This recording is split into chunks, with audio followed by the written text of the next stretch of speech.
Bangladesh court का बड़ा आदेश, 18 नवंबर तक शेख हसीना को वापस भेजे भारत सरकार। क्या शेख हसीना को फांसी देने की तैयारी में जुटा बांग्लादेश? पाकिस्तान, अमेरिका और चीन। बांग्लादेश में जहाज लेकर घुसा चीन। भारत के सभी मिलिट्री बेस हाई अलर्ट पर। चीन के जहाज को भारत के नजदीक बुलाकर बांग्लादेश ने की बहुत बड़ी गलती।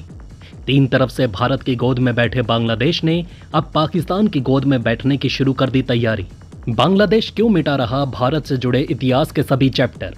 चीन और पाकिस्तान के प्रभाव में आकर बांग्लादेश ने किया हिंदुओं को परेशान। 13% हिंदू हुए गायब। अब भारत को उठाना होगा ब्रह्मास्त्र। नमस्कार दोस्तों, जी टिल्स ग्लोबल अपडेट में आप सभी का स्वागत है। आइए सब कुछ डिस्कस करते हैं विस्तार से।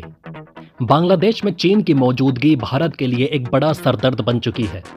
चीन की नौसेना के जहाजों ने हाल ही में बांग्लादेश का दौरा किया, जो भारत के लिए एक बड़ा रणनीतिक खतरा बन सकता है। चीन पहले से ही श्रीलंका और पाकिस्तान में अपने प्रभाव को बढ़ा रहा है और अब बांग्लादेश में उसकी सैन्य गतिविधियों का बढ़ना भारत की सुरक्षा के लिए खतरे की घंटी है। हम्बनटोटा पोर्ट की तरह ही चीन बांग्लादेश में भी रणनीतिक ठिकाने बना सकता है, जिससे भारतीय नौसेना के लिए चुनौतियां बढ़ जाएंगी। चीन का ये कदम स्ट्रिंग ऑफ पर्ल्स नीति का हिस्सा है, जिसके तहत वो भारत को चारों ओर से घेरना चाहता है। पाकिस्तान, श्रीलंका, मालदीव और अब बांग्लादेश में चीन की बढ़ती गतिविधियां इस रणनीति को साफ तौर पर दर्शाती है। बांग्लादेश की नई सरकार द्वारा मुक्ति संग्राम और शेख मुजीबुर रहमान से जुड़े सभी राष्ट्रीय दिनों को रद्द करना अपने आप में एक चौंकाने वाली खबर है। ऐसा लगता है कि बांग्लादेश अपनी ऐतिहासिक पहचान और पाकिस्तान के साथ संबंधों पर एक नई नीति अपनाने की तैयारी में है। ये कदम सवाल खड़ा करता है कि क्या बांग्लादेश अब पाकिस्तान की विचारधारा को अपना रहा है और मुक्ति संग्राम के संघर्ष और बलिदान को भुला रहा है। बांग्लादेश का मुक्ति संग्राम 1971 में उसके इतिहास का सबसे गौरवशाली अध्याय है, जिसमें लाखों लोगों ने पाकिस्तान से आज़ादी पाने के लिए अपने प्राणों की आहुति दी थी। शेख मुजीबुर रहमान, जिन्हें बांग्लादेश का राष्ट्रपिता कहा जाता है, इस संघर्ष के मुख्य नायक थे। अब जब नई सरकार ने इन दिनों को रद्द कर दिया है तो ये सीधा मुजीब की विरासत पर हमला माना जा रहा है।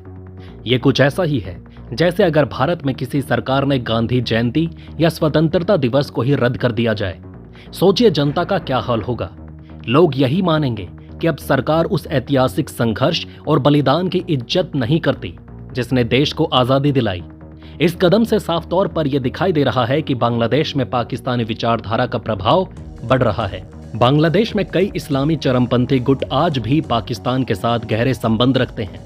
वो हमेशा से मुजीब और उनकी आवामी लीग पार्टी के खिलाफ रहे हैं और चाहते हैं कि बांग्लादेश की पहचान फिर से इस्लामीकरण की ओर जाए, जो पाकिस्तान की विचारधारा से मेल खाती है। बांग्लादेश में हाल ही में पूजा स्थलों पर हमले और मंदिरों के पुजारियों की हत्या ये दिखाती है कि वहां हिंदू विरोधी भावनाएं तेजी से बढ़ रही हैं। ये बिल्कुल वैसा ही है जैसा पाकिस्तान में 1947 के बाद हुआ, जब वहां के अल्पसंख्यकों को निशाना बनाकर उन्हें देश से बाहर किया गया। बांग्लादेश की कुल आबादी में अब 8 से 9% हिंदू समुदाय बचा है, जबकि 1947 के बाद ये आंकड़ा 22% के करीब था। इस तेज गिरावट का कारण धार्मिक हमले और जबरन धर्मांतरण है, जिन्हें बांग्लादेश की सरकार और स्थानीय प्रशासन रोकने में विफल रहा। 18 नवंबर तक शेख हसीना को बांग्लादेश लाने के लिए वहां के ट्रिब्यूनल कोर्ट ने आदेश दिया है। शेख हसीना की भारत में उपस्थिति को लेकर बांग्लादेश और भारत के रिश्तों पर बहुत से सवाल खड़े हो रहे हैं। अब सवाल यह है कि क्या इससे भारत और बांग्लादेश के रिश्तों में तनाव बढ़ेगा? बिल्कुल बढ़ने की संभावना है। हालांकि देखिए, शेख हसीना को वापस भेजना है या नहीं, ये पूरी तरह भारत पर निर्भर करता है। बांग्लादेश और भारत के बीच 2013 में हस्ताक्षर किए गए एक्स्ट्राडिशन ट्रीटी के बावजूद हसीना को वापस भेजने का मसला इतना आसान नहीं है। इस ट्रीटी में एक क्लॉज है जो राजनीतिक अपराधों के लिए प्रत्यार्पण को रोकता है, यानी भारत कानूनी तौर पर हसीना को बांग्लादेश वापस भेजने से मना कर सकता है और यह बांग्लादेश के राजनीतिक हलकों में जबरदस्त हंगामा खड़ा कर सकता है।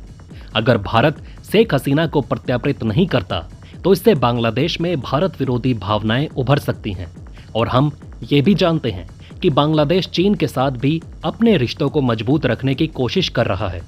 चीन हमेशा से भारत के पड़ोसियों को अपने पक्ष में करने की कोशिश करता रहा और अगर बांग्लादेश में भारत के खिलाफ माहौल बना तो चीन, पाकिस्तान इसका पूरा फायदा उठा सकते हैं। अब बात करें कि क्या ये सब चीन, पाकिस्तान और अमेरिका का एक बड़ा राजनीतिक खेल है, तो देखिए, शेख हसीना को फांसी देने की तैयारी की जा रही है ताकि वो दोबारा राजनीति में कभी वापसी ना कर पाएं। और इसमें चीन, पाकिस्तान, अमेरिका सब के सब जुड़े हुए हो सकते हैं। तो शेख हसीना ने अपनी सत्ता के दौरान जिस तरह से बांग्लादेश में विपक्ष को दबाया, वो उन्हें भारत के लिए उपयोगी बना सकता है। लेकिन अगर हसीना भारत में रहती हैं और बांग्लादेश की राजनीति में हस्तक्षेप करने लगती हैं, तो ये बांग्लादेश में आंतरिक अस्थिरता को और बढ़ा सकता है। शेख हसीना के खिलाफ 60 से ज्यादा नरसंहार और हत्या के मामले दर्ज हो चुके हैं, जिनमें से कई मामलों में अंतर्राष्ट्रीय मानवाधिकार संगठन ने भी अपनी चिंताएं जताई। आपको बता दें कि शेख हसीना को गिरफ्तार करने का आदेश जिस कोर्ट ने दिया है, वो कोई मामूली अदालत नहीं है, बल्कि इंटरनेशनल क्राइम्स ट्रिब्यूनल एक विशेष न्यायालय होता है, जिसका मुख्य उद्देश्य युद्ध अपराधों, मानवता के खिलाफ अपराधों और नरसंहार जैसे गंभीर अपराधों की जांच और न्यायिक कार्यवाही करना है। ये न्यायालय विशेष रूप से उन मामलों पर ध्यान देता है जो सामान्य न्यायालयों के अधिकार क्षेत्र से बाहर होते हैं और जिनमें अंतर्राष्ट्रीय अपराध शामिल होते हैं। शेख हसीना ने 2010 में खुद ही इस ट्रिब्यूनल कोर्ट की स्थापना की थी ताकि 1971 के स्वतंत्रता संग्राम के दौरान हुए युद्ध अपराधों की जांच हो सके। लेकिन अब वही ट्रिब्यूनल उनके खिलाफ ही खड़ा हो गया है। ये बहुत ही दिलचस्प है क्योंकि पहले यही ट्रिब्यूनल हसीना के दुश्मनों को सजा देने का जरिया था और अब ये उनके खिलाफ साजिश का हथियार बन रहा है। बांग्लादेश के इंटरनेशनल क्राइम्स ट्रिब्यूनल पर कई बार संयुक्त राष्ट्र और मानवाधिकार संगठनों ने सवाल उठाए। उन्होंने इसे पक्षपाती और अधूरे न्याय का उदाहरण बताया।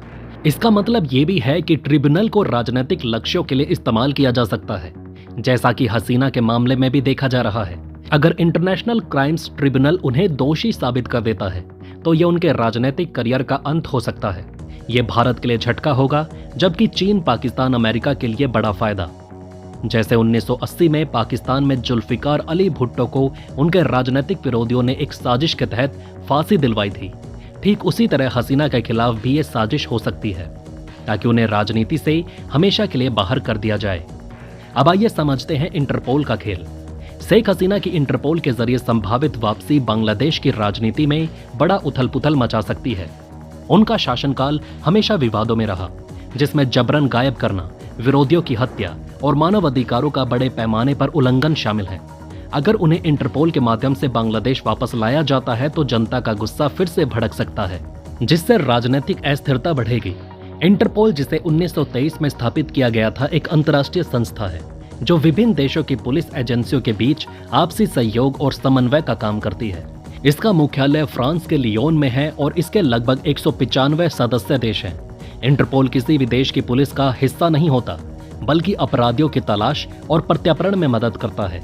हालांकि कई बार राजनीतिक कारणों से प्रत्यार्पण असंभव हो जाता है, जैसा कि नीदरलैंड के पूर्व प्रधानमंत्री रूडी लुबिर्स के मामले में हुआ था, जिन्हें यौन उत्पीड़न के आरोपों के बावजूद प्रत्यार्पित नहीं किया गया था। तो दोस्तों, इस वीडियो में फिलहाल इतना ही। आप अपने सवाल और सुझाव नीचे कमेंट बॉक्स या फीड बॉक्स में लिख सकते हैं। आप देख रहे थे जी चिल्स। जल्द पूरे होंगे आपके सारे विल्स। धन्यवाद।